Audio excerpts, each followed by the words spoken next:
السلام عليكم الاخوان، نتمنى تكونوا كاملين بخير وعلى خير وانتم كتفرجوا في هذا الفيديو. في هذا الفيديو الاخوان جبت لكم اشنو قال الاسطوره المغربيه صلاح الدين باصير على المنتخب الوطني المغربي وكذلك الركراكي، وكذلك الدولي المغربي السابق يوسف حجي دواء على حادث والاصابه ديالو تعاطف معه. بلا ما نطول عليكم الاخوان ندخلوا ديريكت في التفاصيل. صحيفه البطوله الاخوان دارت واحد الحوار مع صلاح الدين باصير وقال لهم هذه الهضره اللي غنقول لكم دابا: الركراكي هو الافضل لقياده المنتخب المغربي ونتوفر على عناصر تملك حبا وغيره على قميص رغم نشئها في اوروبا.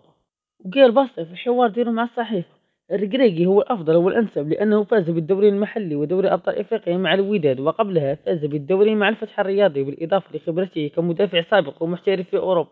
ودوا كذلك على الخصوم ديال المنتخب المغربي وقال: بلجيكا وكرواتيا لديهما أسماء كبيرة لكن سيلعبان ضد منتخب لديه عناصر من طراز عالي وتلعب في فرق أوروبية كبرى مثل أشرف حكيمي في باريس سان جيرمان وحكيم زياش مع تشيلسي ونصير مزراوي مع بايرن ميونخ وتناهي إشبيلية يوسف نصيري وياسين بوني وسفيان أمرابط في فيورنتينا. هذا ما كان الإخوة بخصوص بصير. نشوفوا دابا يوسف حاجة شنو قال بخصوص حارس. قال الهضرة التالية: غياب حارس خسارة لمنتخب المغرب، كان يمكنه تقديم الكثير في المونديال ويصعب تعويضه.